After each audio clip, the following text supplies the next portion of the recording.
Hey everybody, SSP here, and I'd like to welcome you to my first video in a series of Let's Plays for Rift. Now Rift is a free-to-play MMO. It used to be a subscription-based model, but it got turned over to free-to-play since there was a decrease in subscribers, and they really wanted to broaden the market and open it up for people that have never tried it before, which I think is a great idea.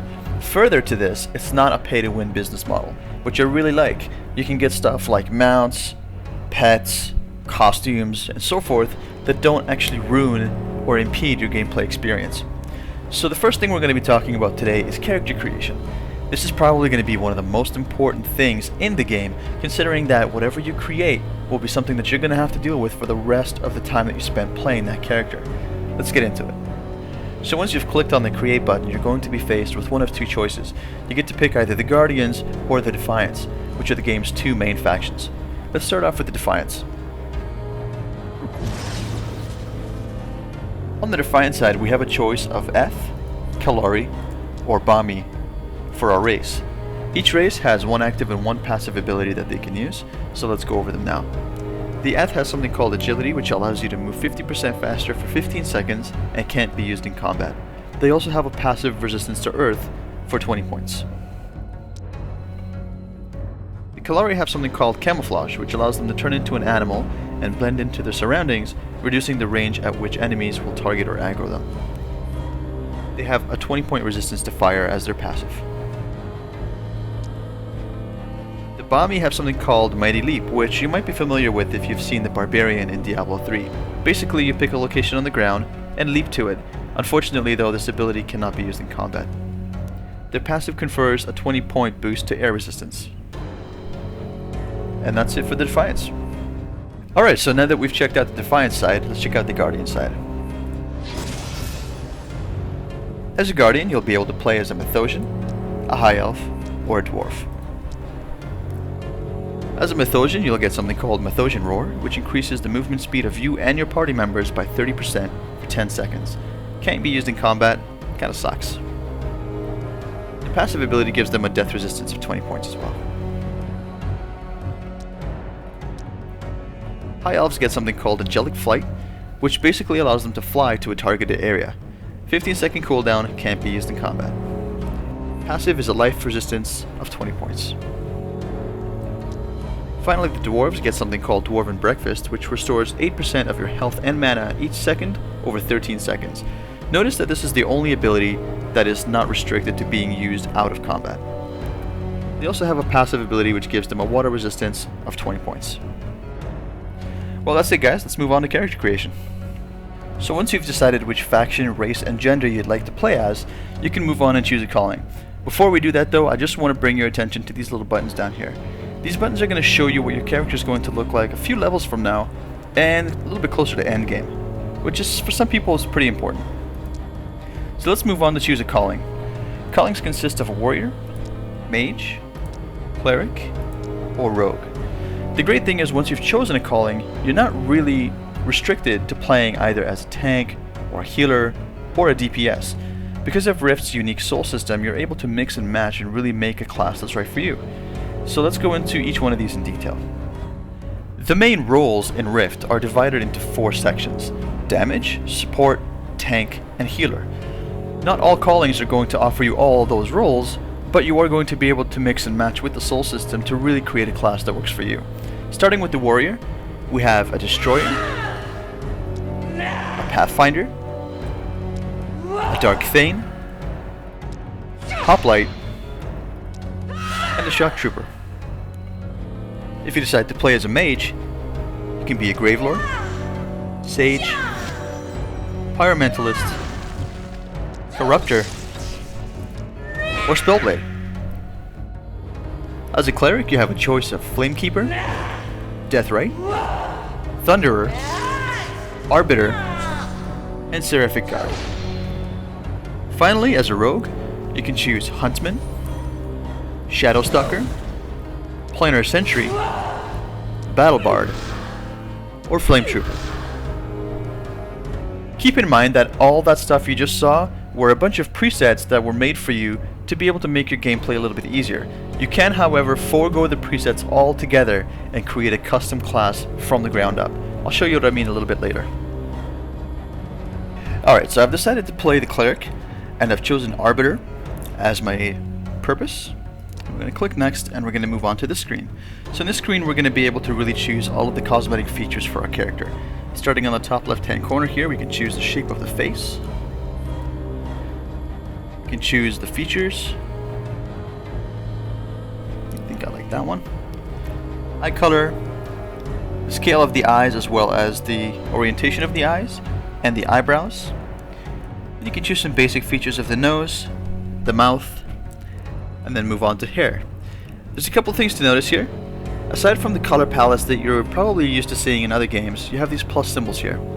What those allow you to do is to choose other color palettes that you've chosen to purchase from the in-game store. So it gives you a little bit more creativity with your character. I'm not sure if it's worth it myself to pay for that, but you know, everybody has their own opinion.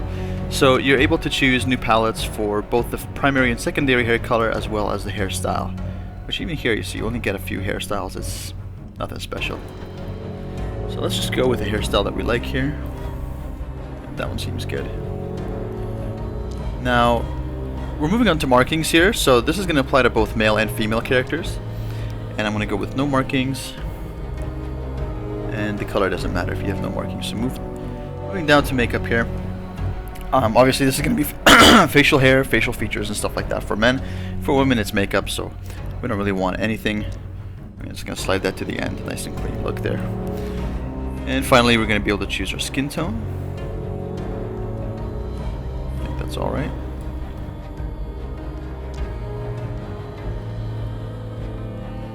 And finally we can choose our height.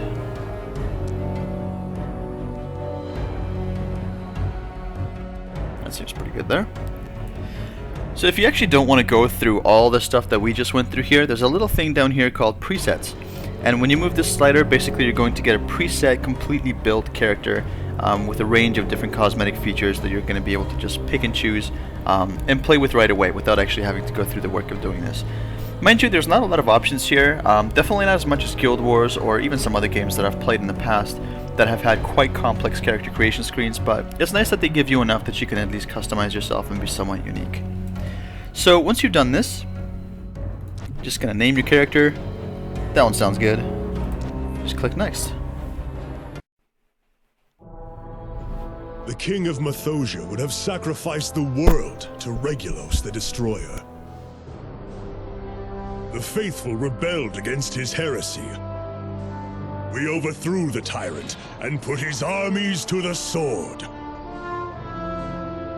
Defeated in battle, he turned to the machines of the Defiance.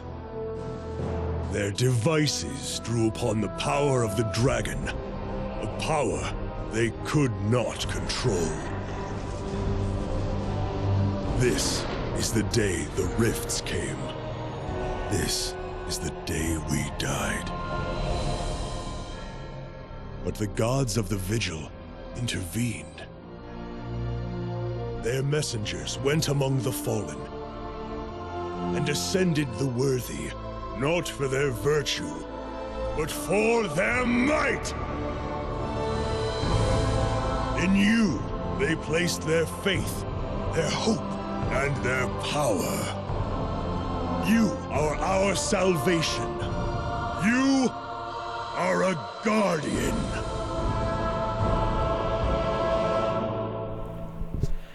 Alright, so that was a bit of an intro movie for you there for the Guardians.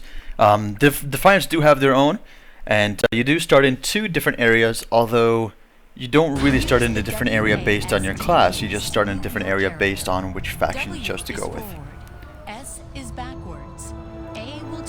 So you get a little tutorial here when you start. For new players, it's pretty good. Now we're going to go to the escape button here, and the first thing I like to do when I create a new character is go to import. Once you have another character that you've sort of customized, you've set up your UI the way you want, which by the way Rift is great for, and I'll get into that later in another video, but you're basically able to import every single setting in your UI, all your keybinds, all your settings from your different characters here. So let's see, I have Arctis Magus here, and we're going to import everything. Excuse me. And I click import, and I click OK. It's going to be a slight lag, and then you're going to notice I have all my key bindings here And there are sidebars here, although you can't see them. So that's how you do that. And the next thing you're probably going to want to do is you want to go over your soul system. And this is something we're going to do in another video more in depth, but I just wanted to show you sort of a basic look at the soul system and what it looks like. So if you look at just one of these, it looks very much like any talent tree from a game you might have played before. The cool thing about Rift is, though, you got 3 of these, and you can mix and match the abilities from them as you choose, as you please, to make a class that really fits your playstyle. And then we're going to go down here, and we're going to choose roles. This is what I was talking about a little bit earlier in the video. So you go to roles, and you can purchase new roles. And basically it's sort of like dual talent specialization from World of Warcraft or something like that. So once you've purchased more roles, blank slates of these areas here will become available, and you're going to be able to choose sort of different different callings here, or rather different purposes, different souls that you can use with different abilities. So what I was showing you before, the presets and the character creation, I want to show you now. I'm going to go over to presets. And this is exactly what I was talking about. So they give you sort of the most popular choices in the character creation screen. Once you actually get into the game, you have a lot more choices. Excuse me, I don't know what's going on with me today. I'm not feeling too well. But anyway, you have a lot more choices here in terms of what you want to play as. And then, you know, what's really cool is that you're not really left in the dark as to what you're going to do when you actually play that particular purpose or that role. So it's going to give you an idea here about the basics, how to play, and just some tips about using some of the abilities that involve playing in that particular style. So what's going to end up happening is once you've chosen one, you'll click select, and this will come up. So what's going to happen is when you level up and you have tons more points and all the stuff that you want to spend, you don't have to do anything. All you have to do is click spend all, and then it will spend all the points according to that preset for you automatically. What you can do as well, conversely, if you don't want to click on spend all and go one at a time, there's going to be little tiny arrows that appear over the boxes, each individual box, to show you which points you should be putting in next. You can choose to deviate from that if you like. However, it will actually warn you and say, okay, you're now deviating from the preset, you're going to be on your own, we're not going to help you anymore until you go back and choose another preset. So really, really cool stuff. And yeah, let's just go back to our initial role here. We were an arbiter. Yeah, actually that's it right here, perfect. I'm going to go select. And once you've actually chosen another role, if you have multiple roles to choose from, you just pick one, click on it, and then there's going to be a button here called activate. Just click that, and it'll automatically change all of your key bindings and everything else to be attributed to that role that you want to play. So that's pretty much it. Oh, and I want to give you a little basic information about the actual soul tree here, because I know this looks really confusing. So the way it works is here you actually pick the soul that you want to use, and the reason they're called souls is because you're an ascendant. Basically, you're given the power of the souls of your ancestors to use their knowledge to be able to fill a certain role. So that's how that works. So you pick a soul, and once you've picked the soul, you start leveling up in the branches here. Once you start leveling up, you're going to start to notice this number here is going to rise. As this number rises and matches up with the numbers on the roots, these abilities are going to become unlocked. So now they're going to be like passives or activated abilities or special abilities that are just, you know, unique to that particular soul. And you're going to be able to use those in addition to any abilities you unlock up here. So very cool soul system. I'm going to go over that next time. But for now, I just wanted to sort of show you. Let's save. So they can still automatically place. Oh, and this is kind of cool too. They can place buttons for you automatically. I choose not to because I'm very particular, very picky about where I place my buttons. But they even have this little pop-up window here where you can scroll down sort of and sort of see where all the buttons are, and you can drag them right from here onto your bar. Pretty cool stuff. Anyway, I'm going to go over that next time. I just wanted to sort of show you. Oh, you know what? I'm going to show you one more thing. I'm going to show you how to disable tips. If you're a player that has been playing for a little while but not long enough to really know the intricacies of the settings in the UI, I'm going to go over to settings, in the interface, over to help, and we're going to uncheck tutorials or tips. And you can actually reset these. Just click the reset button here and check this again if you'd like to re-enable them. They just kind of bother me because I already know how to move my character and all that stuff. So anyway, that's going to be it for the first video, guys. I really hope you enjoyed it. If you did, please leave a comment, like, subscribe, share the video, and definitely check out the blog as well. sspgaming.blogspot.com. This is going to be, well, I don't know if I'm going to be able to put transcripts up there because I have a very, very tight schedule, but I'm going to try to update you guys with more of the news and updates and stuff like that on the blog, and I'm going to put the videos and all the regular content out on the YouTube channel. So please follow me, subscribe, like the video, and hopefully we'll make some more for you in the future. I'm going to continue making this Let's Play series, so I'm thinking maybe about like one video a week. I'm very busy with work, unfortunately. Well, fortunately as well. It's good to feel my habit, pay my bills one way or the other. But yeah, I'm working about 6-7 days a week sometimes, and it's very difficult to sit down and actually generate content. So if you guys keep me motivated, you know, keep the likes, subscribes, and comments coming, I'm gonna be that much more motivated. It's been a long day to make more videos for you guys. So again, hope you enjoyed it. Have a great day, and thanks for checking in, and we'll see you next time. Take it easy.